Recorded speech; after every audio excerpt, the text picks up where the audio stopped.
Okay, Goldstein 1886 observed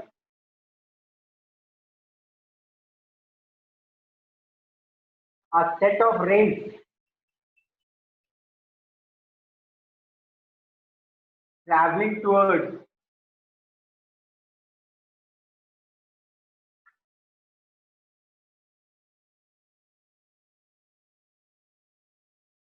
cathode। देखो, जो भी नए बच्चे हैं वो यहाँ से देखिएगा, आराम से समझोगे चीजों। एक्चुअली क्या है, there is a glass tube, एक ग्लास ट्यूब होती है जिसके अंदर में गैसेस फिल की जाती है। ओके, और गैस बनी होती है एटम से।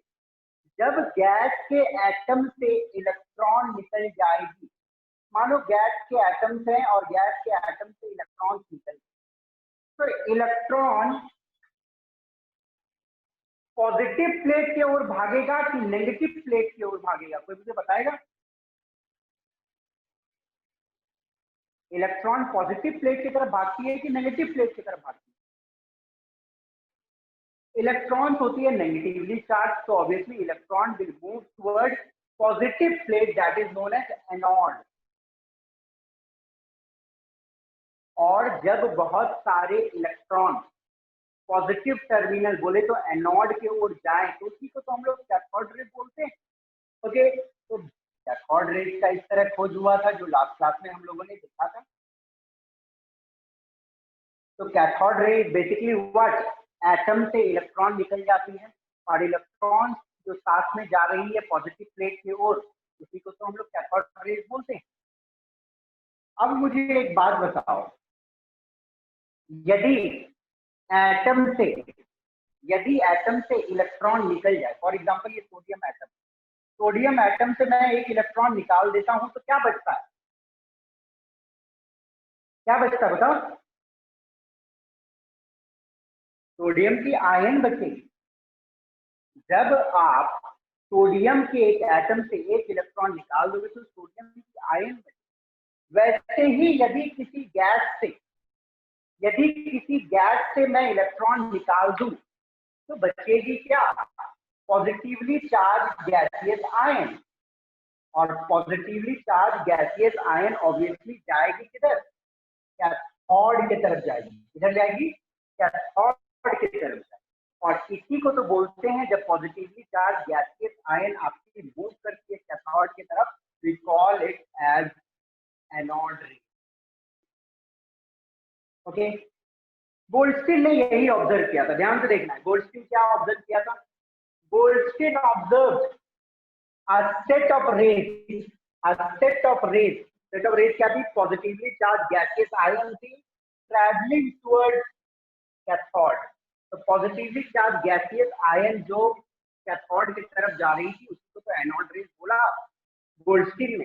बट प्रोटॉन का खोज वहां पे नहीं हुआ था, जस्ट पता चला था एनोड रेज के बारे में। एनोड रेज होती क्या है? जो एनोड की ओर से कैथोड के तरफ जाती है। गोल्डस्टीन ने इतना हमें बताया। अब देखो, एक पल के लिए सपोज करो कि मैं एक इमेज दिखाता हूं आपको। तो सबसे पहले एक इमेज को देखो।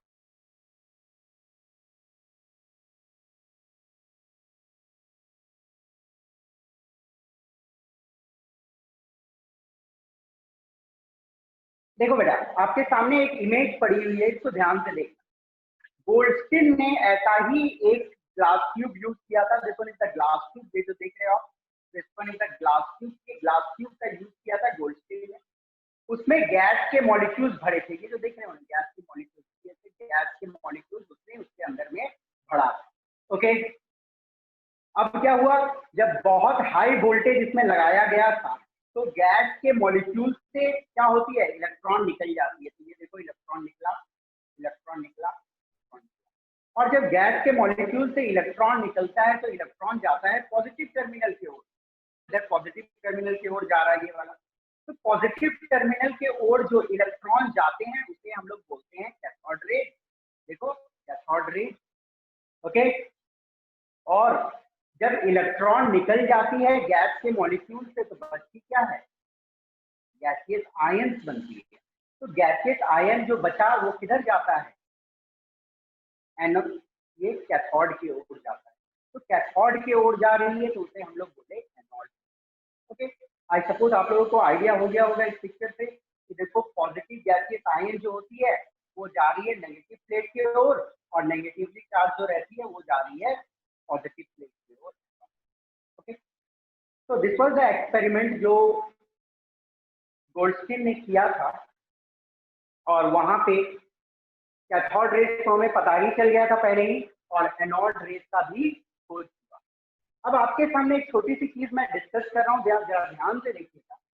सपोज करो वो जो गैस ट्यूब देख रहे हो, वो जो गैस ट्यूब देख रहे हो आप, उसके अंदर में हाइड्रोजन गैस भरी। यदि हाइड्रोजन गैस भरा हुआ था तो हाइड्रोजन के एटम से इलेक्ट्रॉन निकल जाए, ठीक है ना। हाइड्रोजन के एटम से इलेक्ट्रॉन निकल जाएगा तो क्या बनेगा, H+ आयन बनेगा, ठीक है ना। मैंने हाइड्रोजन की जगह पे नेक्स्ट दूसरा गैस मानो बना ऑक्सीजन, तो ऑक्सीजन के एटम से इलेक्ट्रॉन निकलेगी और बनेगा O+ आयन। मानो नाइट्रोजन भरा तो नाइट्रोजन से भी इलेक्ट्रॉन निकलेगी और बनेगी N+ आयन। ओके, ये जो आपको इलेक्ट्रॉन दिख रहा, ये इलेक्ट्रॉन, मुझे ये बताओ ये इलेक्ट्रॉन कौन से रेस बनाते हैं, कोई बताओ जल्दी से। Anode rays. Electron anode rays बनाती है बेटा, इलेक्ट्रॉन तो कैथोड रेस बनाती है ना। Electron constitute cathode rays. देखो इलेक्ट्रॉन एनोड के ओर जा रही है तो इलेक्ट्रॉन कैथोड रेस बनाती है, ठीक है ना। तो हर केस में ध्यान से देखिएगा, हर केस में इलेक्ट्रॉन निकल रहा है जब मैं कोई भी ले रहा हूं, कोई भी हाइड्रोजन गैस बढ़ा, ऑक्सीजन गैस बढ़ा या नाइट्रोजन की गैस बढ़ा, हर केस में इलेक्ट्रॉन ही निकल रही है। तो हर केस में इलेक्ट्रॉन ही से कैथोड रे बनता है, और cathode ray is independent of gas thickness. चाहे हाइड्रोजन गैस बढ़ो, चाहे ऑक्सीजन गैस बढ़ो, चाहे नाइट्रोजन गैस बढ़ो, हर केस में गैसेस से इलेक्ट्रॉन ही निकल रही है और इलेक्ट्रॉन ही कैथोड रे बनाती है। तो cathode ray is independent of gas thickness. But anode रे किससे बनती है, एनोड रेस तो बनती है पॉजिटिवली चार्ज गैसियस आयन से। तो हर केस में जो गैसियस आयन आ रही है, H+ आ रही है, O+ आ रही है या N+ आ रही है, तो हर केस में हमें जो गैसियस आयन मिल रहा है वो डिफरेंट मिल रही है कि नहीं। तो हर एक केस में जो एनोड रेज हैं आर डिफरेंट। क्यों, क्योंकि H+ आयन का जो मास होगा, O+ आयन का जो मास होगा, N+ आयन का जो मास होगा वो तो डिफरेंट होगा, सिंपल सी बात है। ओके, आई सपोज आपको ये आइडिया समझ आ गया होगा कि कैथोड रेज जो होती है वो इलेक्ट्रॉन होती है, तो हर केस में जो कैथोड रेज निकलता है वो सेम होता है, बट एनोड रेज जो हर केस में निकलेगी वो डिफरेंट। ओके, ये दिमाग में आपको रखना। चलिए अब हम लोग देखते हैं some properties of anode ray. We will see some properties of anode ray.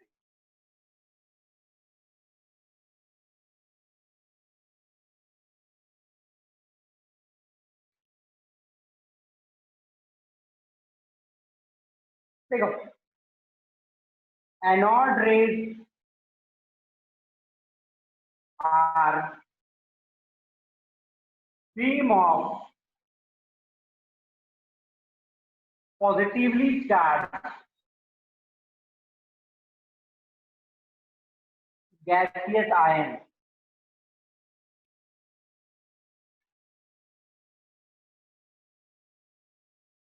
हम लोगों ने एक इमेज अभी देखा है और उस इमेज में क्वाइट क्लियर है कि गैसियस आयन जो रहती है, जो गैसियस आयन रहती है और जो गैसियस आयन कैथोड की तरफ जाती है उसी को तो हम लोग बोलते हैं एनोड रे। तो एनोड रे बेसिकली क्या है, पॉजिटिवली चार्ज गैसियस आयन। किसी को ये समझने में दिक्कत कि एनोड रे क्या होती है, जल्दी से मुझे बताओ एनोड रे क्या होता है, किसी को कोई दिक्कत? No sir. Very simple. Okay, anode ray क्या होती है, पॉजिटिवली चार्ज गैसियस आयन। देखो लास्ट क्लास जिसने मिस किया थोड़ा सा लास्ट क्लास का वीडियो एक बार देख लेना, एनोड रेज होती क्या है? Basically positively charge gaseous ion होती है. Okay, anode rays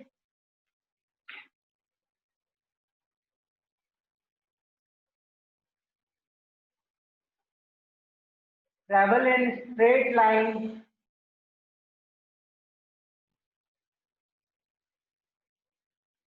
towards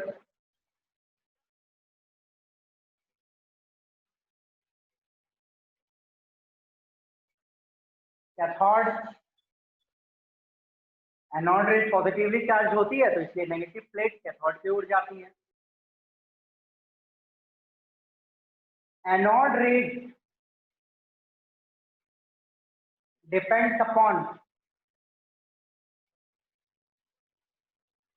the nature of gas taken. हाँ, ये सिंपल सी बात है. एनोड रेज डिपेंड करेगी हम कौन सा गैस लेते हैं. गैस बदलेंगे तो गैस का नेचर भी बदलेगा, तो एनोड रेज भी बदलेगा. क्यों? क्योंकि देखो हर केस में मास तो बदल जाएगी ना, तो एनोड रेज डिफरेंट चीज की बनेगी, तो ऑब्वियसली उसकी प्रॉपर्टी भी डिफरेंट रहेगी. ओके, तो एनोड रेज डिफरेंट गैसेस के लिए डिफरेंट प्रॉपर्टी वाली होती है. ओके, वहीं आपके सामने एक छोटा सा क्वेश्चन जो नए बच्चे हैं उनके सामने कि कैथोड रेज क्या डिफरेंट होगी फॉर डिफरेंट गैसेस? हाँ ना, कैथोड रेज क्या डिफरेंट होगी डिफरेंट गैसेस के लिए? हाँ ना, कोई बताइए. No sir. नहीं होगी, क्योंकि हर केस में कैथोड रे तो इलेक्ट्रॉन ही से बनता है और इलेक्ट्रॉन तो एक बेसिक पार्टिकल है, हर केस में तो सेम ही रहता है. ओके, तो ये पॉइंट आई सपोज समझ आ गया होगा सबको. एनोड रे depends upon nature of gas taken, but cathode ray is independent of gas taken. किसी का माइक ऑन है, प्लीज बंद कर लीजिए.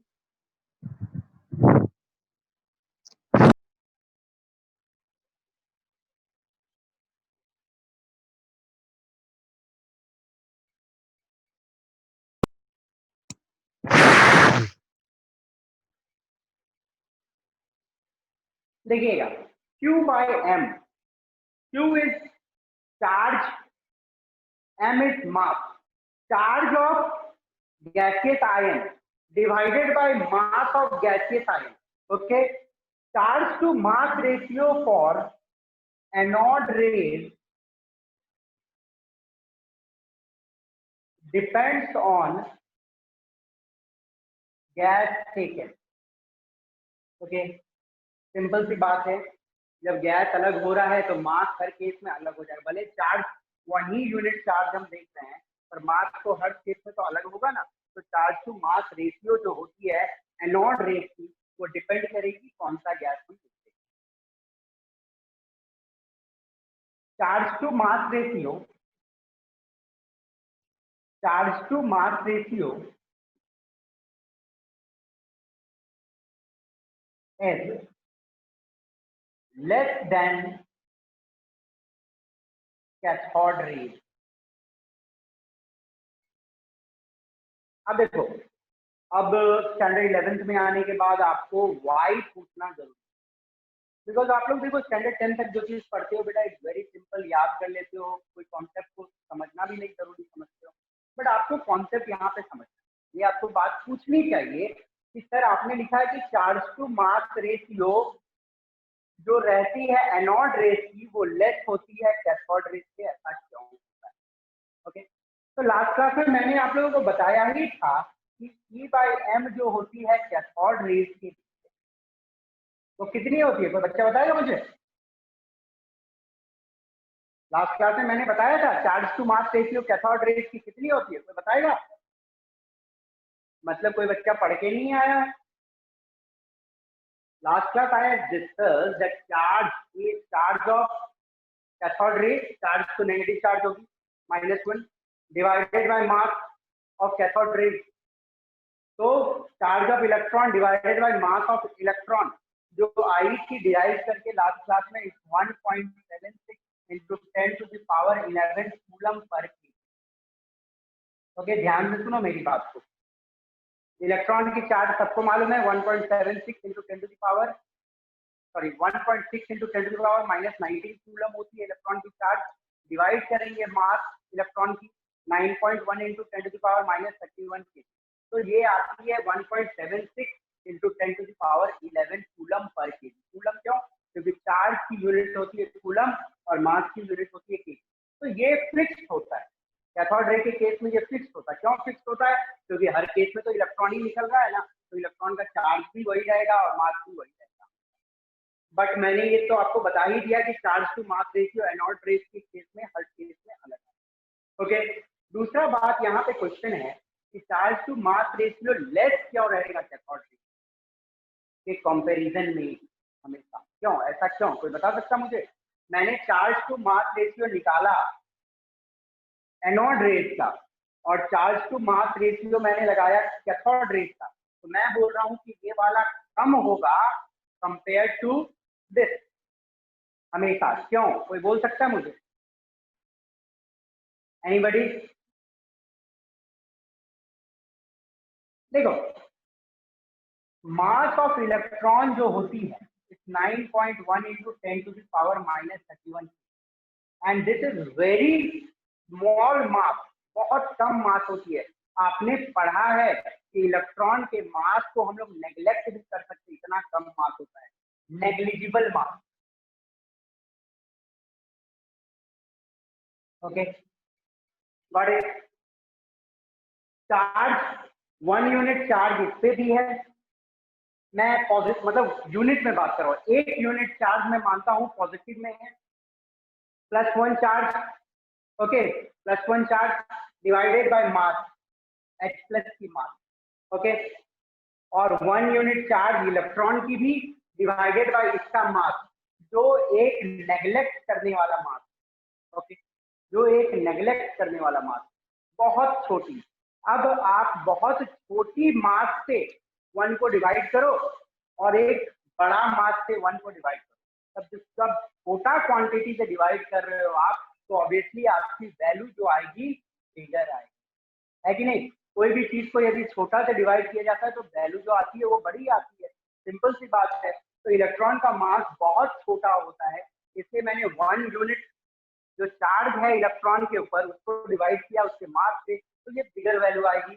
और इस पे भी 1 यूनिट चार्ज है, उसको डिवाइड करेंगे बाय इसके मास से, तो ऑब्वियसली बड़ा मास चीज से डिवाइड करेंगे तो वैल्यू छोटा आएगा। तो हमेशा कैथोड रे का जो चार्ज बाय मास रेशियो होता है वो कम रहेगा इलेक्ट्रॉन के चार्ज बाय मास रेशियो। ये टॉपिक समझ आया कि नहीं आया? आई? Yes sir. वेरी सिंपल, समझ जानी चाहिए आप लोगों को। तो इस तरह हम लोग देखे कि एनोड रेस का तो पता चल गया है और एनोड रेस का प्रॉपर्टी हम लोगों ने देखा, बट यहाँ से हमें प्रोटॉन का कैसे पता चला? ध्यान से, smallest and lightest positive ion was obtained from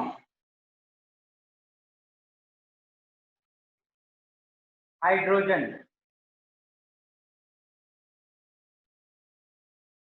and named as proton। देखो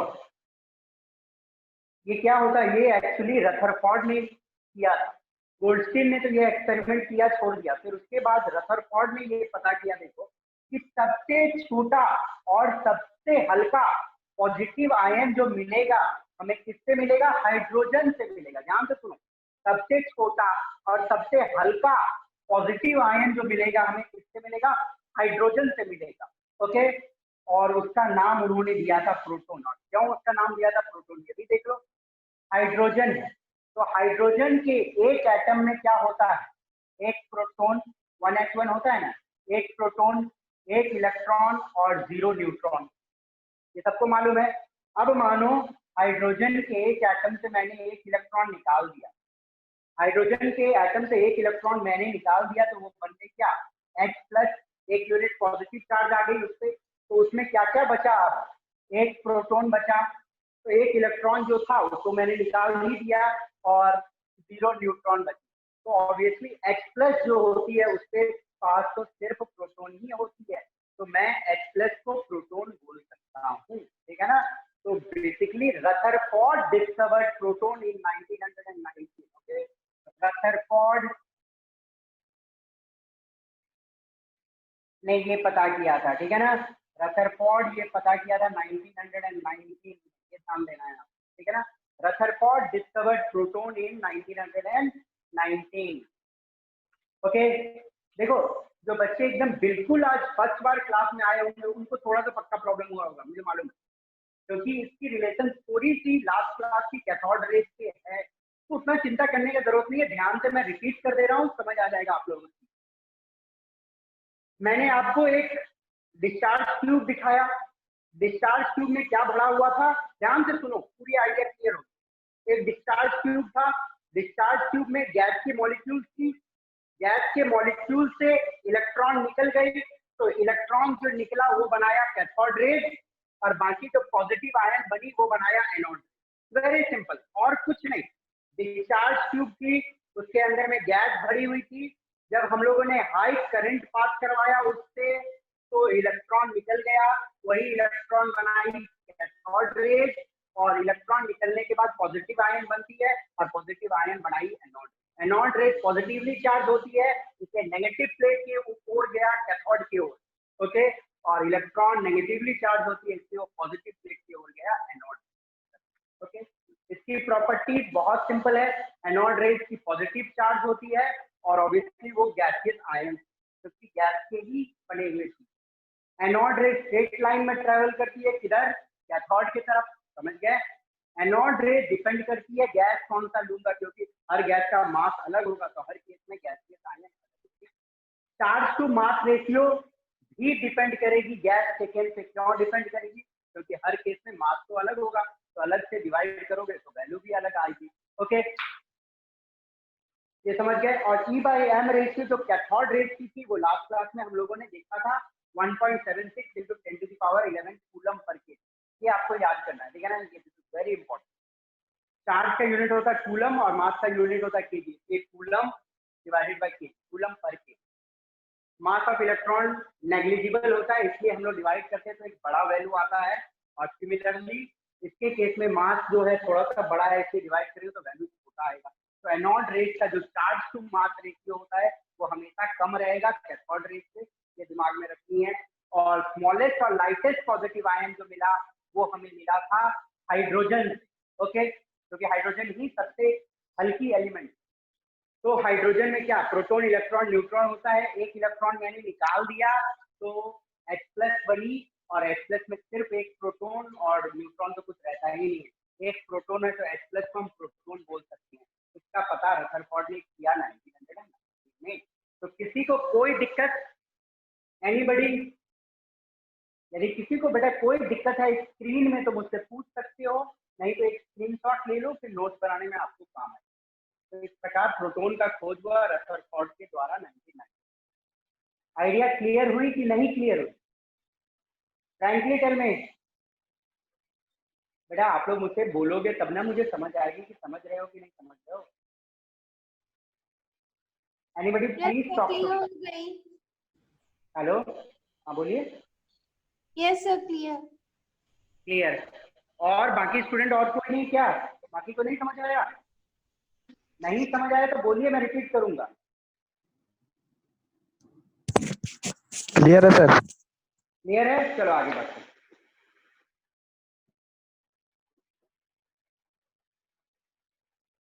देखो जो एकदम न्यू बच्चे हैं उसको थोड़ा सा दिक्कत हो सकता है, इसलिए पुराना लेक्चर देख लेना जो पढ़ाई हुई है लास्ट क्लास।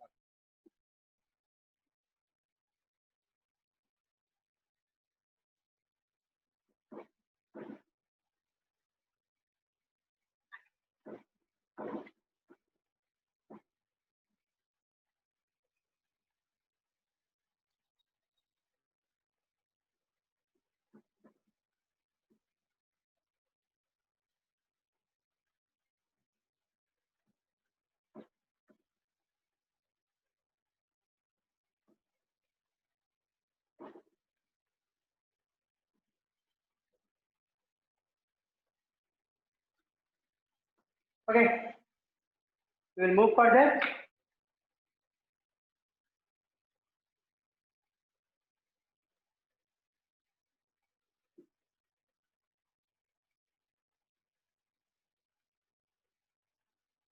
discovery of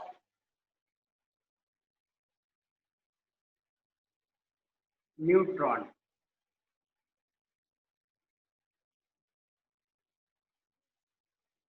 हम लोग न्यूट्रॉन की डिस्कवरी अब देखते हैं। इलेक्ट्रॉन का खोज तो लास्ट क्लास में किया था। प्रोटॉन हमें पता चल गया।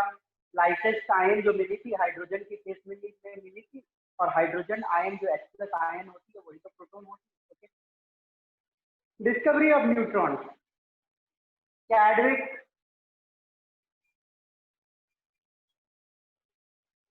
1932 की बात है। बॉम्बार्डेड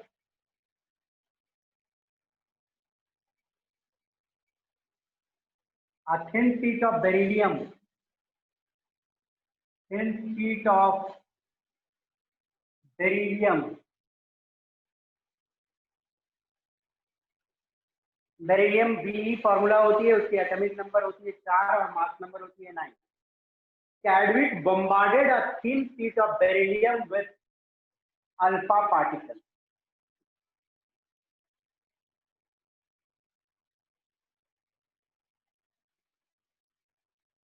आप देखो, ध्यान से देखिए, इसको समझते हैं बाद में, पहले आप लोग देख लो कि अल्फा पार्टिकल क्या होता है। यदि आप हीलियम के एटम से 2 इलेक्ट्रॉन निकाल देते हो तो इससे कितनी यूनिट चार्ज आएगी, कोई बताएगा मुझे? एनीबडी? हीलियम के एटम से यदि 2 इलेक्ट्रॉन निकाल दिया जाए तो इससे कितनी यूनिट चार्ज आएगी? +2। +2 आएगी। सिंपल, सबको मालूम होना चाहिए। एक एटम न्यूट्रल होता है। ओके, एक एटम न्यूट्रल होती है। अब उससे यदि 2 इलेक्ट्रॉन निकाल दोगे तो 2 यूनिट पॉजिटिव चार्ज आ जाएगी। सिंपल सी बात है। ओके, सिंपल समझो। देखो, समझो कि एक एटम है, उसमें 3 प्रोटॉन है, तो 3 प्रोटॉन है तो 3 इलेक्ट्रॉन भी हो। ओके, अब मानो प्रोटॉन और इलेक्ट्रॉन का तो चार्ज सेम होता है, ऑपोजिट भी होता है, तो एक दूसरे का चार्ज कैंसिल करता है और एटम होती है न्यूट्रल। ठीक है ना, एटम इज न्यूट्रल, ये बात सबको मालूम है। अब देखो मैं क्या करता हूँ, एक एटम था जिसमें 3 प्रोटॉन था, 3 इलेक्ट्रॉन था, इक्वल के लिए मानो, तो मैं 2 इलेक्ट्रॉन निकाल दिया। ठीक है ना, तो एक प्रोटॉन 1 इलेक्ट्रॉन का चार्ज कैंसिल करेगा और 2 यूनिट पॉजिटिव चार्ज उसके ऊपर रहेगा। सिंपल सी बात है। ओके, अब वही मैं यहाँ पे बोल रहा हूँ कि हीलियम के एटम से 2 इलेक्ट्रॉन निकाल दिया गया तो 2 यूनिट पॉजिटिव चार्ज आ गए। ओके, तो अल्फा पार्टिकल बेसिकली कुछ नहीं होती है। Alpha particle is doubly ionize. Doubly ionize मतलब 2 इलेक्ट्रॉन निकाली हुई हीलियम की एटम। ओके, हीलियम के एटम से 2 इलेक्ट्रॉन जब निकलता है तो अल्फा पार्टिकल बनता है। फिर डबली आयोनाइज, डबल चार्ज वाली हीलियम आयन, उसी को हम लोग बोलते हैं alpha particle. Okay, alpha particle जो होती है बहुत ही हाई स्पीड मूविंग पार्टिकल होती है। इसकी स्पीड होती है लगभग 15,000 किलोमीटर प्रति सेकंड। एक सेकंड में लगभग ये 15,000 किलोमीटर जा सकता है। ओके, इतनी स्पीड हो। तो चैडविक ने क्या किया था, बॉम्बार्ड किया था, मतलब एक बेरिलियम का शीट लिया था। ओके, ये बेरिलियम की शीट है। ओके, और उसके ऊपर अल्फा पार्टिकल भेजा था। ओके, अल्फा पार्टिकल यही डब्ल्यू आयनाइज्ड हीलियम आयन। तो हुआ क्या था, he obtained a neutral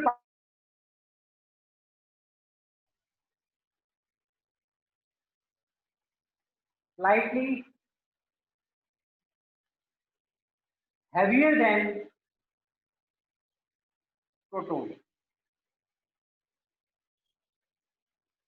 उन्हें एक न्यूट्रल पार्टिकल मिला जो हल्का सा हैवियर था प्रोटॉन से। तो बेसिकली रिएक्शन क्या हुआ था, ध्यान दीजिएगा।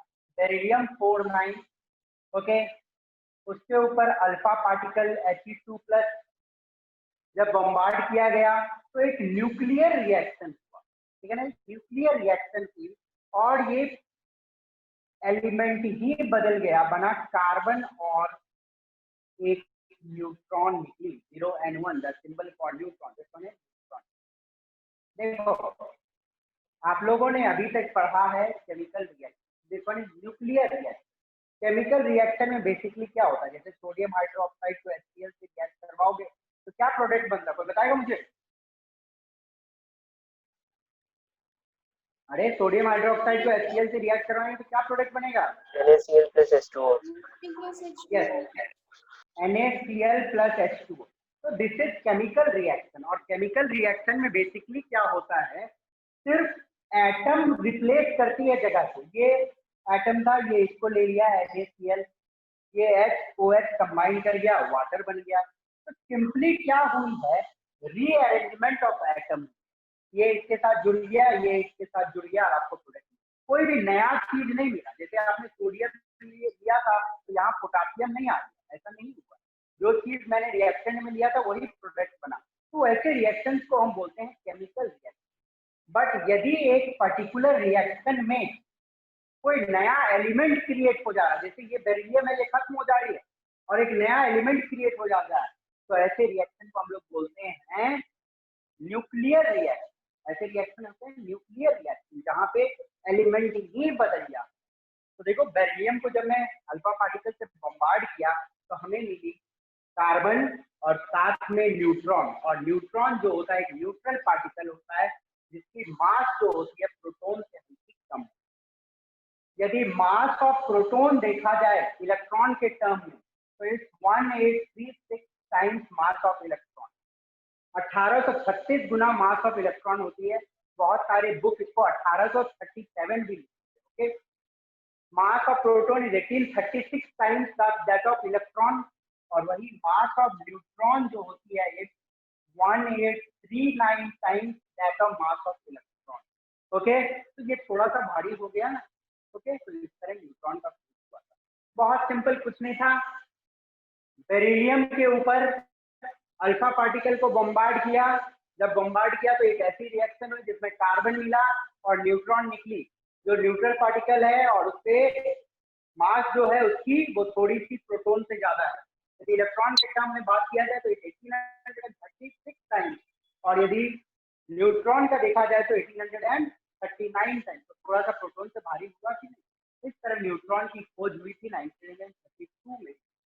ओके, आई सपोज सबको समझ आ गया होगा। किसी को कोई डाउट स्क्रीन में तो मुझसे पूछ सकते हो, anybody?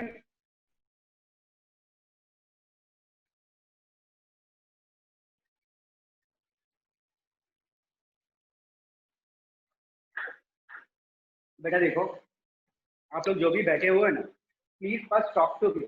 I want to know कि are you facing any problem और are you getting the things that I am saying. Individually I want to talk to students बेटा।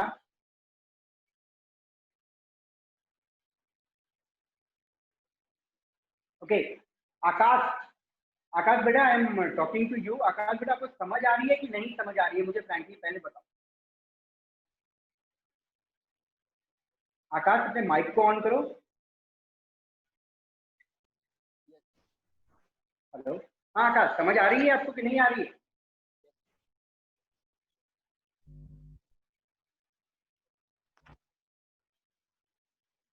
मेरी आवाज नहीं जा रही है आप लोगों तक?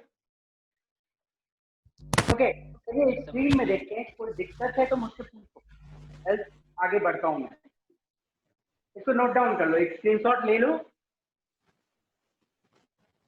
सर हीलियम आयन को ही अल्फा पार्टिकल्स कहा जाता है।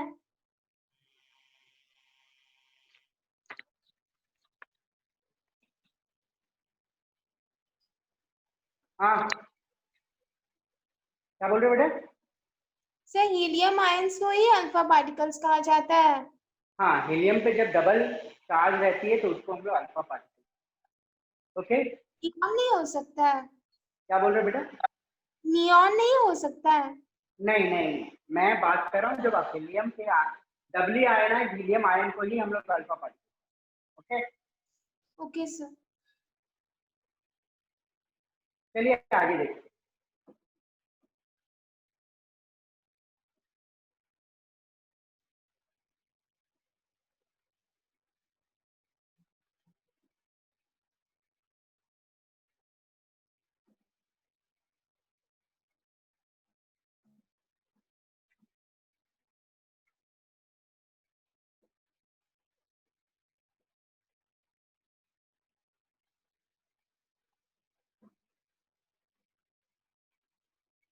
ओके, इस तरह देखो तीनों सब एटॉमिक पार्टिकल का खोज हो। तो चलिए हम लोग देखते हैं तीनों सब एटॉमिक पार्टिकल को एक बार एक स्क्रीन पे कि कौन कौन से पार्टिकल हैं, उनको किस तरह हम लोग सिंबल देते हैं और क्या उनकी प्रॉपर्टीज होती है। थोड़ी मोड़ी टेबल में particle symbol, charge, atomic unit में या इलेक्ट्रॉनिक यूनिट बोलो।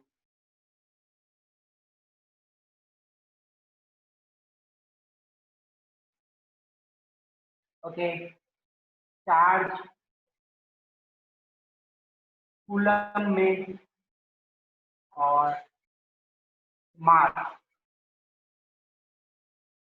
देखो ध्यान से समझना, पार्टिकल जो पहला खोज हुआ इलेक्ट्रॉन। ओके, इलेक्ट्रॉन के लिए सिंबल हम लोग यूज करते हैं ई माइनस और -1 E0। देखो ई माइनस ये और -1 E0, -1 बता रहे हैं कि उसको चार्ज -1 है और मास जो इलेक्ट्रॉन की होती है वो लगभग हम 0 ही मानते हैं। ओके, तो सिंबल यूज होती है 2 E माइनस और -1 चार्ज। यदि इलेक्ट्रॉनिक यूनिट में बात तो इलेक्ट्रॉनिक यूनिट में हम इसका चार्ज बोलते हैं -1। ओके, यदि चार्ज कूलम में देखा जाए तो इस -1.6 into 10 to the power -19 coulomb. Okay, mass देखा जाए इलेक्ट्रॉन का तो इस 9.1 into 10 to the power -31। Correct. Proton, जो सेकंड पार्टिकल खोज हुआ था, प्रोटॉन को सिंबल हम लोग देते हैं H+। आई सपोज आप लोग क्लियर होगा कि H+ को हम लोग प्रोटॉन बोल सकते हैं। आपने देखा है H+ को प्रोटॉन हम लोग बोल सकते हैं और हम लोग P+ भी लिखते हैं। प्रोटॉन को P+ भी लिखा जाता है। चार्ज जो होती है इस पे +1 चार्ज होती है। This one is +1.6 into 10 to the power -19 coulomb. और यदि मास देखा जाए इसका तो it's 1.6 into 10 to the power -27। ठीक है ना। थर्ड सब एटॉमिक पार्टिकल जो खोज हुआ था इट्स न्यूट्रॉन। ओके, न्यूट्रॉन को सिंबल हम लोग देते हैं 0n1। ओके, 0 में चार्ज कुछ नहीं और मास 1 यूनिट मास मान के चलते हैं और n भी लिखते हैं। न्यूट्रॉन पे जो चार्ज होती है वो 0, कोई चार्ज नहीं। ओके, कूलम में भी देखा जाए तो कोई चार्ज नहीं है, तो यहाँ पे भी 0 कूलम। और मास देखा जाए तो लगभग यदि ग्राम में देखें या केजी में देखें तो ज्यादा अंतर नहीं है। हम लोग मानते हैं 1.6 into 10 to the power -27। Okay, normally calculation के दौरान हम लोग इक्वल मास ही मान लेंगे। ठीक है ना, अंडरस्टूड। तो ये आपको मालूम होनी चाहिए कि 3 सब एटॉमिक पार्टिकल्स है और यही 3 सब atomic particle basic property define करती है gas. I suppose the idea is clear, आपको समझ आ रही होगी चीज। Yes, any sir. Doubt? No, No, sir. इसमें तो कोई डाउट नहीं होनी चाहिए। आगे बढ़ते हैं। हाँ बोलिए। Sir, sir mass of neutron ज्यादा है ना मास ऑफ प्रोटॉन से, तो आप दोनों इक्वल आप देखो बेटा, आप इक्वल इसके आप 3-4 डिजिट लिखोगे ना तब आपको डिफरेंस नजर आएगी। 1 पॉइंट ऑफ डेसिमल तक लगभग सेम ही रहता है। ऑलमोस्ट। ये मैंने हाँ ऑलमोस्ट सेम। देखो बोला था ना कि मास of electron 1839 times mass of electron. थोड़ा ही था, 3 इलेक्ट्रॉन का मास कितना। मास ऑफ प्रोटॉन जो होता है 1836 टाइम्स मास ऑफ इलेक्ट्रॉन और मास ऑफ न्यूट्रॉन जो होता है 1839 टाइम्स मास। कितना अंतर है, 3 इलेक्ट्रॉन, कोई खास फर्क नहीं पड़ता है। और 1 प्लेस ऑफ डेसिमल तक लगभग एक सेम होता है। ओके,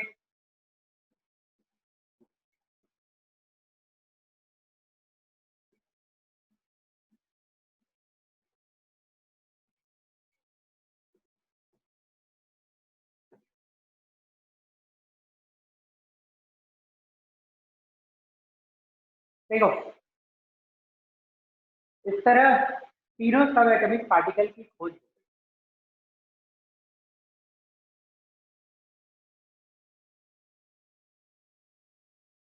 अब तीनों सब एटॉमिक पार्टिकल का खोज हो गया और डिफरेंट साइंटिस्ट जो हैं वो लग गए कि जो तीनों सब एटॉमिक पार्टिकल है वो किस तरह से अरेंज है एटम में, और वो लोग एटम का मॉडल बनाने में लगे।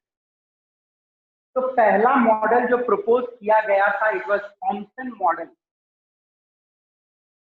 Thompson plum pudding model.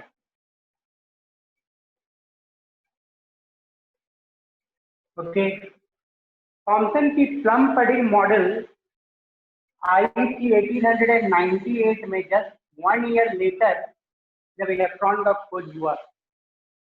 इनका मॉडल क्या बोलता है ध्यान से देखिएगा। Atom is a sphere, atom एक स्फीयर है, atom is a sphere in which positive charge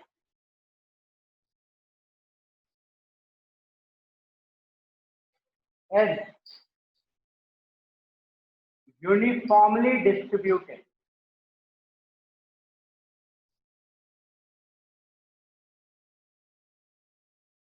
देखो समझो, थॉमसन का प्लम पुडिंग मॉडल बोलता था कि ये जो एटम होती है, ये जो एटम होती है वो एक स्फीयर के तरह होती है, like this atom is a sphere. Okay, in which जिसमें positive charge is uniformly distributed. Positive charge जो है पूरे में फैला हुआ है, पूरे में फैला हुआ है पॉजिटिव।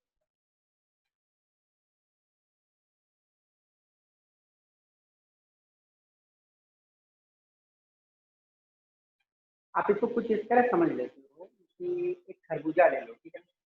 खरबूजा जो होता है ना, तरबूज, तरबूज में जो रेड वाला पोर्शन है उसको मान लो पॉजिटिव चार्ज। वो रेड वाला पोर्शन क्या है, पूरे में फैली हुई होती है। उसी प्रकार जो पॉजिटिव चार्ज होती है एक एटम में वो पूरे में फैली हुई होती है, ठीक है ना। तो थॉमसन के हिसाब से यही था, एटम एक स्फीयर होती है, ओके, जिसमें पॉजिटिव चार्ज पूरे में फैला हुआ है, okay. Electrons are embedded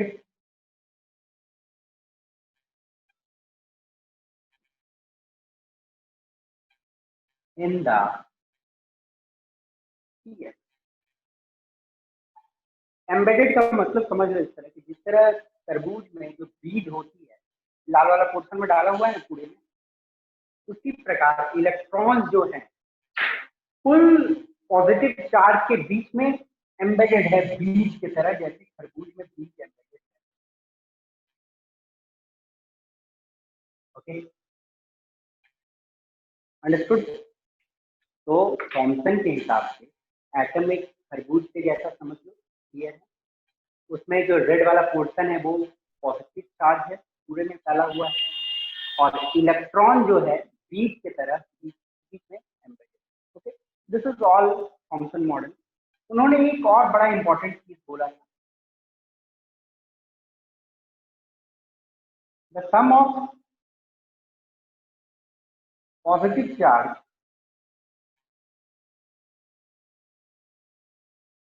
is equal to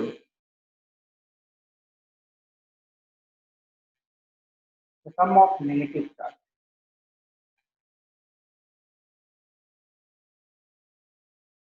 देखो उनके हिसाब से क्या था कि एक एटम में जितना पॉजिटिव चार्ज होगा सब मिला के, एक एटम में जितना पॉजिटिव चार्ज होगा सब मिला के उतना ही सब मिला के नेगेटिव चार्ज होगा।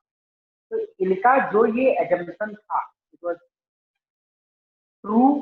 बाकी सब चीजें जो बताए थे वो तो सारी गड़बड़ थी, बट ये उनकी लेटेस्ट अचीवमेंट थी जहाँ पे हमें पता चलता है कि एटम उन्होंने ये बताया कि पॉजिटिव चार्ज सब मिला के बराबर होगा negative charge. Positive charge negative charge बराबर होगा तो दोनों एक दूसरे का चार्ज कैंसिल करेगा और एटम विल बी न्यूट्रल। तो इनका सबसे बड़ा जो अचीवमेंट था ये दिस वन इज अचीवमेंट।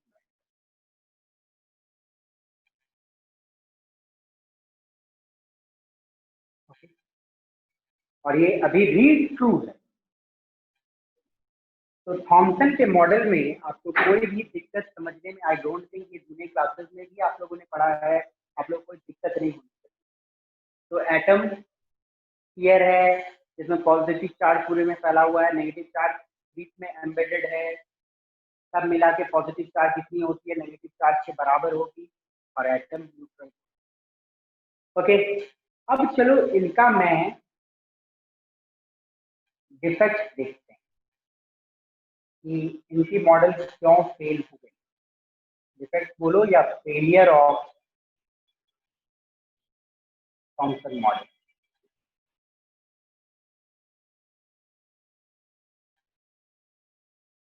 ध्यान से देखिएगा, थॉमसन का मॉडल का एक क्वेश्चन है आपके सामने छोटा सा, तो पहले यदि आप जवाब देते हो तो वेरी गुड। कि पॉजिटिव चार्ज जो है उसकी जो डेंसिटी है एटम के अंदर में कम है कि ज्यादा है एज पर थॉमसन, बता सकते हो?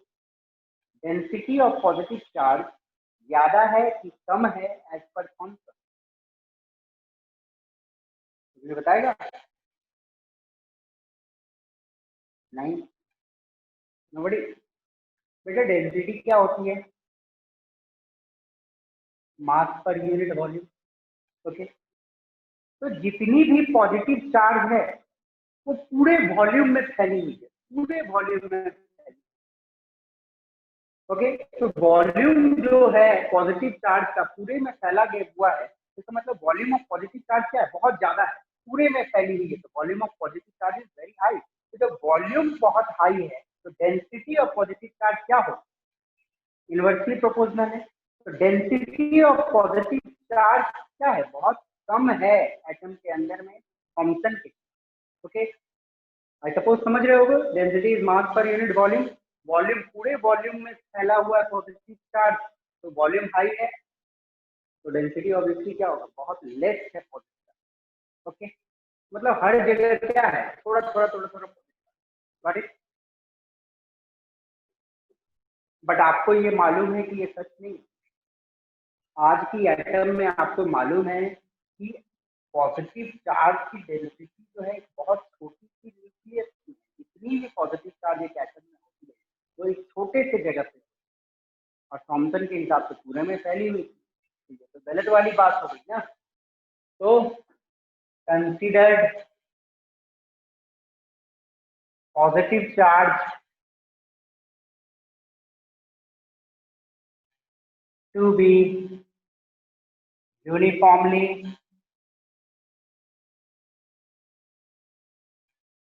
Distributed.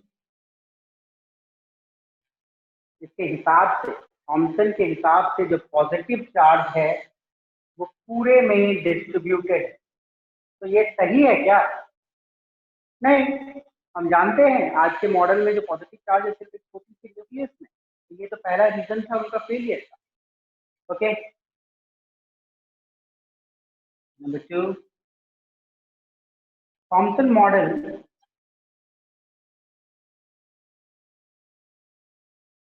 is a static model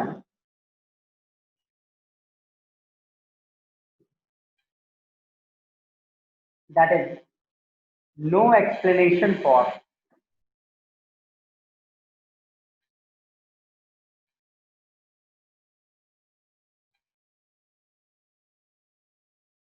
motion of electron। देखो बेटा ध्यान से समझो, एटम जो है एक डायनेमिक मॉडल है, आपको मालूम होना चाहिए atom is a dynamic model. Atom में इलेक्ट्रॉन घूमती रहती है, डायनेमिक मतलब उसमें मोशन है। थॉमसन के हिसाब से क्या था? इलेक्ट्रॉन स्टैटिक था, स्टैटिक मॉडल। स्टैटिक का मतलब क्या होता है? रुका हुआ।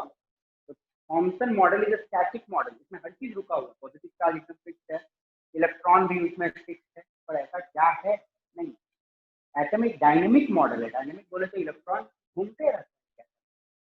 तो ये तो रीजन थी गलत, थॉमसन मॉडल स्टैटिक मॉडल, बोलने का इलेक्ट्रॉन रुकी हुई है, कोई एक्सप्लेनेशन नहीं दे पा रहा था for motion of electron. Obviously बात है कि गलत थी और थॉमसन मॉडल से। ओके, तो ये दो डिफेक्ट काफी है थॉमसन की थ्योरी फेल करवाने के लिए, और ये फेल हुई। फिर उसके बाद रदरफोर्ड, जो इन्हीं का मतलब समझ लो कि रदरफोर्ड इनसे काफी प्रेरित थे। थॉमसन वाज अ बिग, मतलब इनका साइंस का वर्ल्ड में काफी नाम था उस जमाने में। थॉमसन ने जो चीज बोल दिया वो गलत बोलना इतनी आसान नहीं, ये तो आज हम जानते हैं, इसलिए मैं बोल दिया कि ये डिफेक्ट। बट रदरफोर्ड एक नेक्स्ट एक्सपेरिमेंट किया था। एक्चुअली थॉमसन ने कोई एक्सपेरिमेंट नहीं किया था, ये बस एक हाइपोथेसिस, थॉमसन ने एज्यूम किया था कि ऐसा होगा, पर रदरफोर्ड प्रूव करना चाहते थे कि थॉमसन का मॉडल सही है, और उसके लिए उन्होंने एक एक्सपेरिमेंट किया। तो वो एक्सपेरिमेंट हम लोग देखेंगे नेक्स्ट, बट इसमें कोई डाउट है इस स्क्रीन में तो you can ask me, else I will move forward. Anybody has any doubt you can ask me, और else I will move forward. कोई भी बेटा जल्दी, yes no? No sir, no doubt. No doubt, चलिए आगे बढ़ते हैं। बाकी बच्चे एकदम बोल ही नहीं रहे हैं, कोई कुछ एकदम चुप बैठे हुए हैं। चलिए,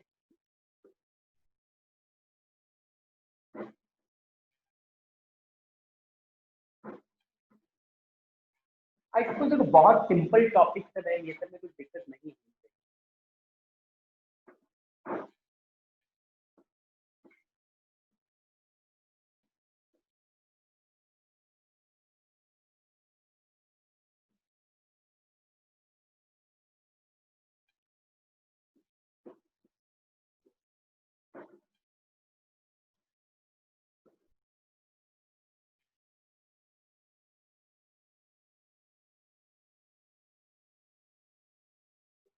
okay,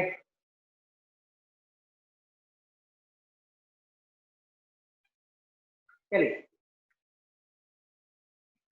next we will see Rutherford model.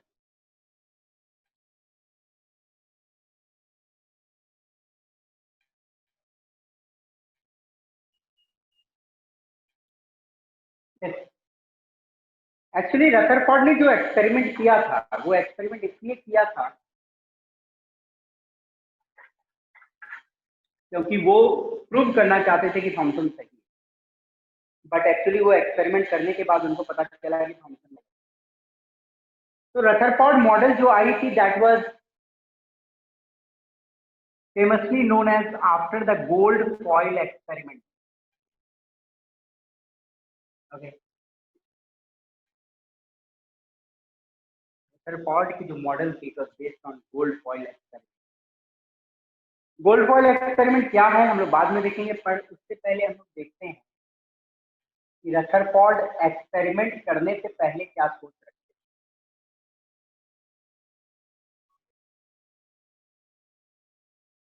यदि हम लोग देखें थॉमसन का मॉडल,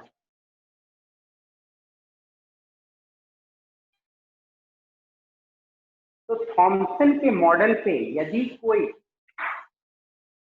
पॉजिटिवली चार्ज पार्टिकल जैसे अल्फा पार्टिकल होती है, अल्फा पार्टिकल पॉजिटिवली चार्ज होती है, 2 यूनिट पॉजिटिव चार्ज होती है उसमें, तो यदि मैं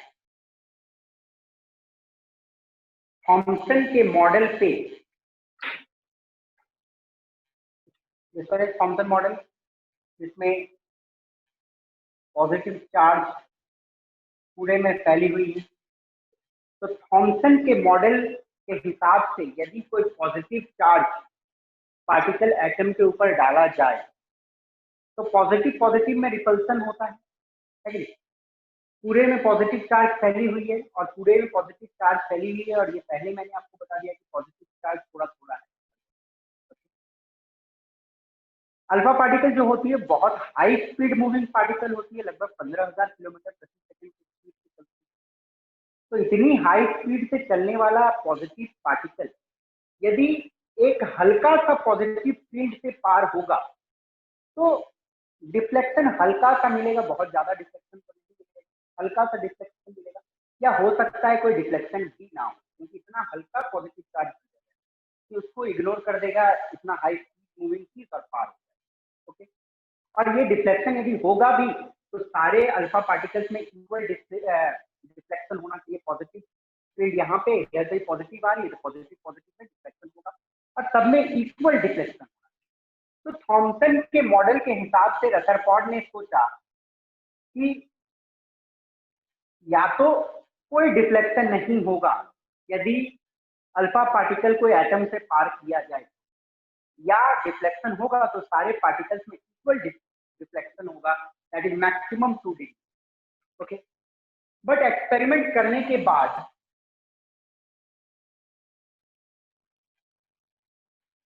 उन्होंने कुछ और देखा।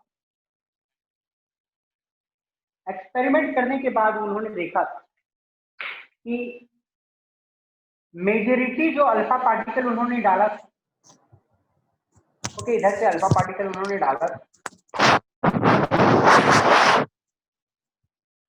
मेजॉरिटी जो अल्फा पार्टिकल उन्होंने एटम के ऊपर डाला, बेटा किसी का माइक ऑन ऑफ है, बंद करो, ठीक है।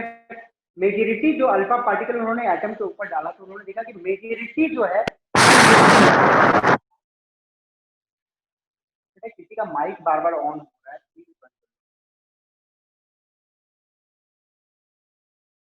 करो। पार्टिकल उन्होंने डाला था वो अनडिफ्लेक्टेड पार हो गया था एटम से,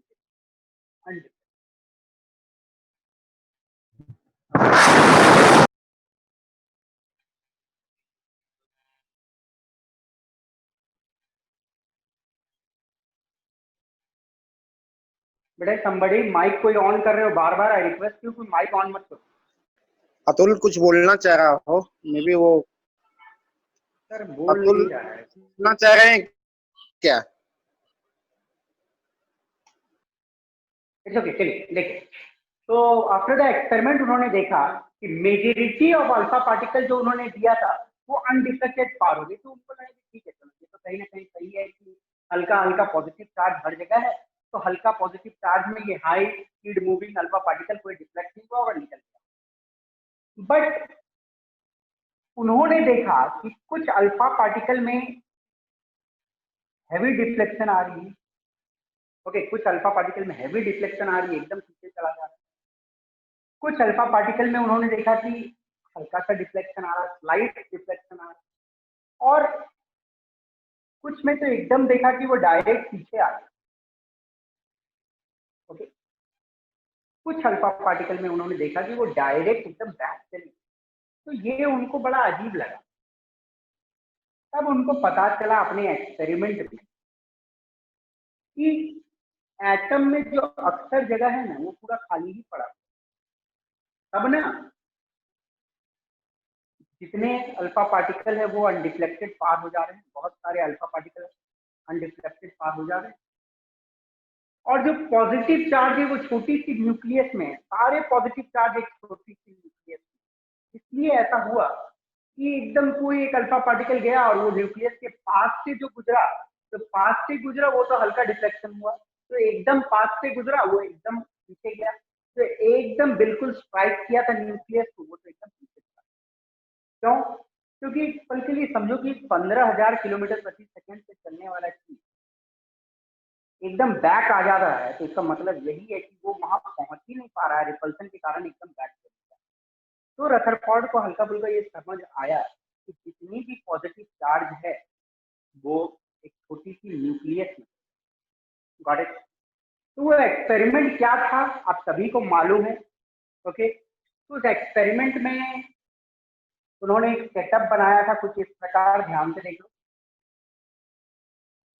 आपको मालूम होगा सेटअप, मुझे रिपीट करने की जरूरत आई सपोज नहीं है, फिर भी बता दे रहा हूँ। एक ऐसा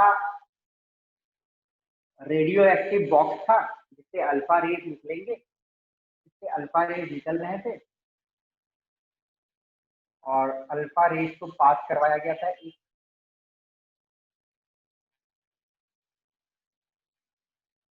पतले से गोल्ड फॉइल, ठीक है ना, पतले से गोल्ड फॉइल।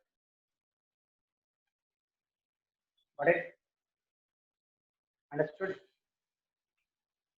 और ये जो था एरिया, इसमें जिंक सल्फाइड का कोटिंग लगा हुआ था।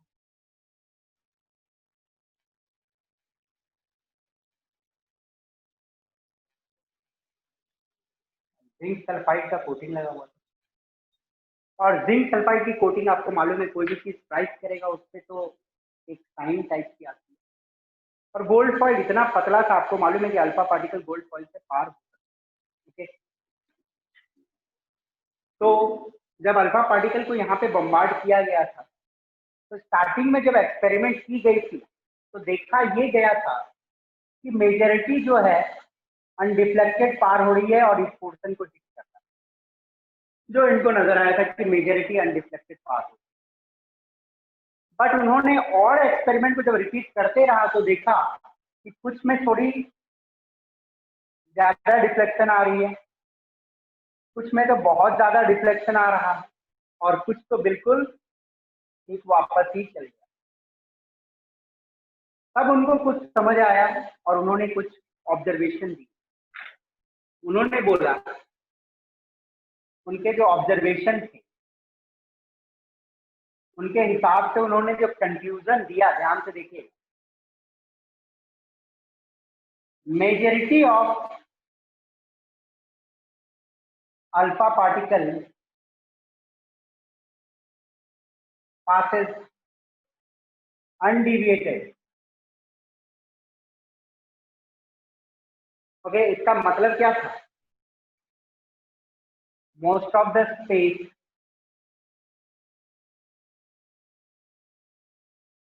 within an atom is empty।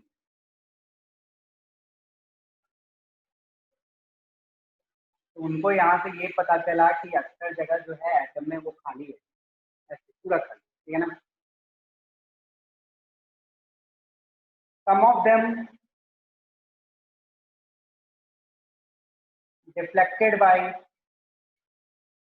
Small angle, कुछ में स्मॉल एंगल का डिफ्लेक्शन आया। इसका मतलब क्या है? वो न्यूक्लियस के फील्ड के सामने से गुजरा है तो हल्का सा उसको डिफ्लेक्शन मिल रहा है। थर्ड, वेरी फ्यू, 1 in 10,000, बहुत कम, very few, 1 in 10,000 are retraced back, बहुत कम, 10,000 में एक पार्टिकल से भाग जाता है। इसका मतलब क्या है? जो भी पॉजिटिव चार्ज है वो बहुत छोटा जगह पे है, और जब अल्फा पार्टिकल वो छोटा जगह के पास पहुंच रहा है जहां पे सारे पॉजिटिव चार्ज है, तो वहां से वो ठीक वापस हो जाता है। Okay, very few, 1 in 10,000 are retraced back. इसका मतलब उनको ये समझ आया, a small positive centred nucleus, जिनको उन्होंने बोला nucleus, a small positive charge centered nucleus is present। a small positive centered nucleus मतलब जितने भी पॉजिटिव चार्ज हैं वो छोटे से न्यूक्लियस में प्रेजेंट है। ओके, एक छोटे से न्यूक्लियस में प्रेजेंट है। a small positive centered nucleus is present, जहां पे सारे पॉजिटिव चार्ज। ओके, तो थॉमसन का मॉडल को उन्होंने फिर वेरीफाई करके बताया आफ्टर एक्सपेरिमेंट कि बेटा ये मॉडल जो है ऐसा नहीं है, अक्सर अनडिफ्लेक्टेड पास हो रहे हैं मतलब अक्सर जगह एटम में खाली है। फिर उनको समझ आया ये कि हल्का जो डिफ्लेक्शन आ रहा है इसका मतलब न्यूक्लियस के सामने से पार हो रहा है, बैक मार जा रही है एकदम, तो मतलब वो एकदम छोटे से न्यूक्लियस के एकदम सामने पहुंच ही नहीं पा रहा, वहीं से बैक हो जा रहा है। तो वो छोटी सी न्यूक्लियस में सारे पॉजिटिव चार्ज है। इस प्रकार उन्होंने एक मॉडल दिया कुछ इस प्रकार, जहाँ पे न्यूक्लियस एक छोटा सा सेंटर्ड है और इलेक्ट्रॉन चारों ओर। ओके, तो ये था थॉमसन का मॉडल, सॉरी रदरफोर्ड का मॉडल। कुछ दिक्कत इसमें समझने में तो बोलो, नहीं तो आप लोग जूनियर क्लासेस में तो पढ़े ही हो। लास्ट वीक का कंक्लूजन देखते हैं और आगे बढ़ते हैं। Okay, let's see that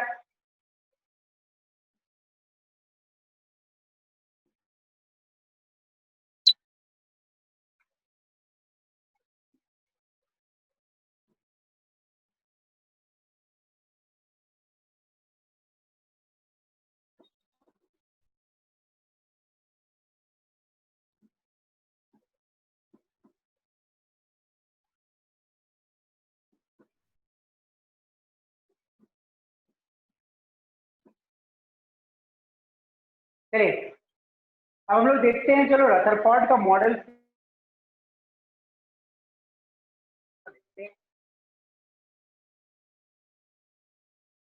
failure of Rutherford model.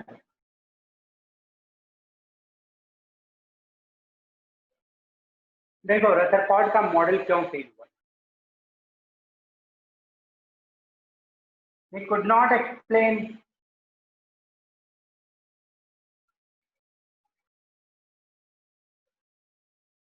nuclear collapse।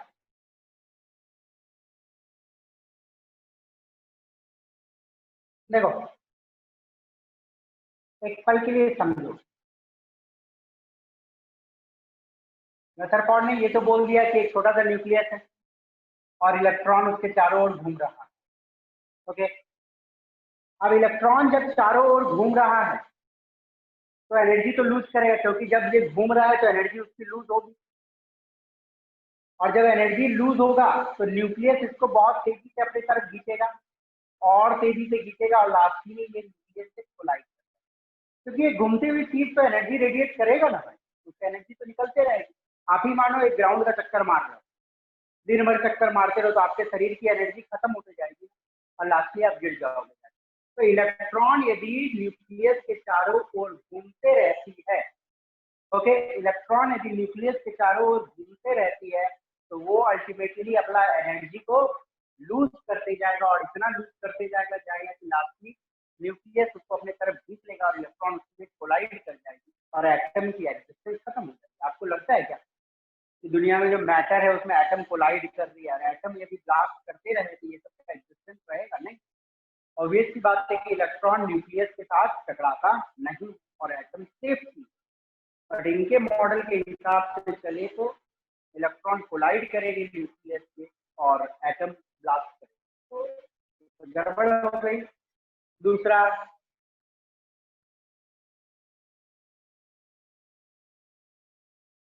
he could not explain,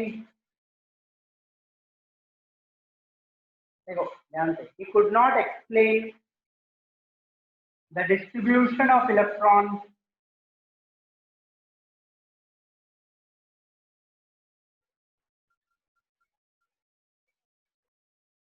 or energy of electrons moving around the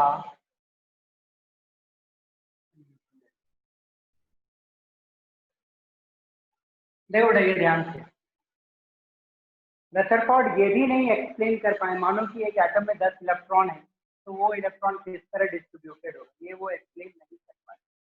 He could not explain the distribution of electron, electron किस तरह से distributed है atom में, वो explanation वो नहीं कर पाए। और ये भी नहीं बता पाए कि इलेक्ट्रॉन की एनर्जी क्या होगी जब वो घूमेगा न्यूक्लियस के चारों। ओके, और एक चीज आप लिख सकते हो, his model could not provide sufficient proof for stability of atom। देखो चलो रदरफोर्ड के मॉडल में एक बहुत अच्छा चीज हमें पता चला, न्यूक्लियस का पता चला। ये एक इंपॉर्टेंट चीज रदरफोर्ड के मॉडल में हमें पता चला कि एक न्यूक्लियस होती है यहाँ पे सारे पॉजिटिव चार्ज सेंटर है, बट वो न्यूक्लियस का तो पता चल ही गया, बट उससे ये हमें नहीं पता चल पाया कि एटम स्टेबल कैसे रहे। उन्होंने बोल दिया एक न्यूक्लियस है, इलेक्ट्रॉन उसके चारों ओर घूम रहा है, ये सही है बात, और इलेक्ट्रॉन जब घूमता रहेगा तो एनर्जी लूज करेगा और न्यूक्लियस से टकरा जाएगा, खत्म हो जाएगा। तो उन्होंने कुछ सफिशिएंट प्रूफ भी नहीं दिया आगे कि एटम कैसे स्टेबल रहे। एक तो पहला ये डिफेक्ट निकल ही गया और बहुत सारे डिफेक्ट निकले जिसे हमें पता नहीं चला कि एटम स्टेबल कैसे रहे। तो अल्टीमेटली रदरफोर्ड का मॉडल फेल हुआ और उसके बाद आई थी नेक्स्ट नील बोर की मॉडल। आई सपोज आपको ये पार्ट समझ आई होगी।